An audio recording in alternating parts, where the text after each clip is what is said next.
Hello everyone and welcome to another episode of the McGonagall Boxing Podcast. So let's get straight down to it. I just wanted to address two things. There seems to be more light coming out after the Jake Paul-Mike Tyson farce. I said all along I was deeply concerned about it being a fixed fight. And ultimately, that's what it was. I'm sorry to say. I've seen enough evidence now. At the time, watching it live, it didn't look right. But then I thought, my goodness, this is because Tyson's so old and so slow, he can't get his shots off. But looking at it, I'm not saying he's, 1987 Mike Tyson, but he had lots of openings. He saw punches coming, which he allowed to hit him. There's a classic right hand he sees coming. And he just doesn't move out the way of it. And I first thought that's old age, but there's more to it than that. And obviously, Paul's, you can see clearly pulling his punch as well. He's not hitting with huge intentions.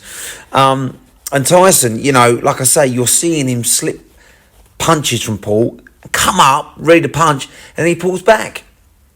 There's a lot of tying up and whispering in the ears. There's video evidence of that now. Was the referee in cahoots as well? You wonder, because he was close to the huddling, so to speak. It's just a very disappointing kind of show, really, wasn't it, all round? And, I've seen the video evidence, seeing what's online. For me, I'm convinced now that it was a staged fight. There's even talk of a script going round, which would be very sad to see. Listen, I'm not saying I wanted to see Mike Tyson flattened.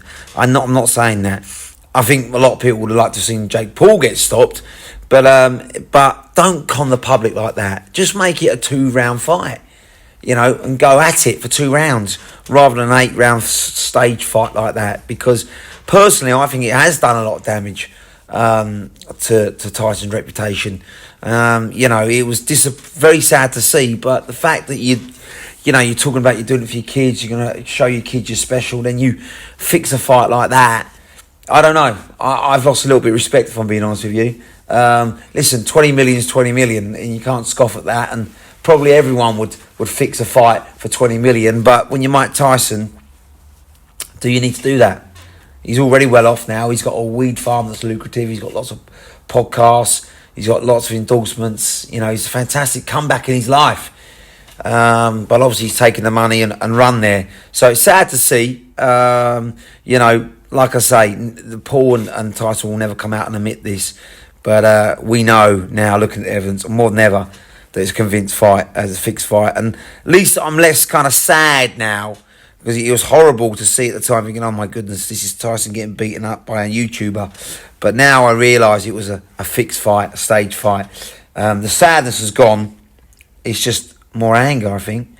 But obviously, people will have their own opinions.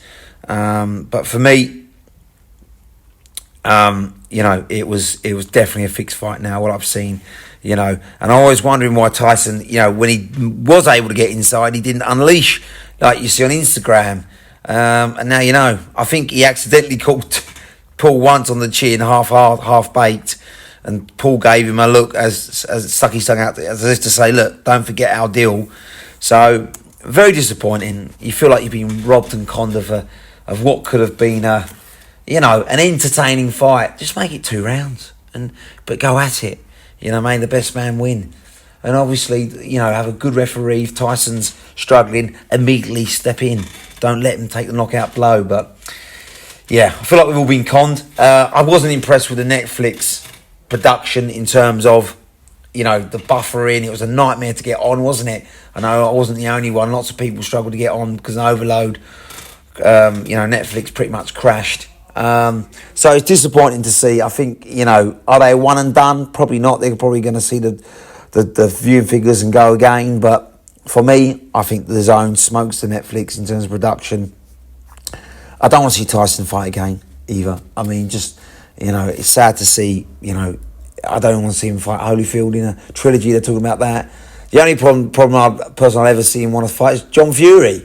Now that would be entertaining, wouldn't it? At least set the 58-year-olds on each other and watch the fireworks. But he's too old.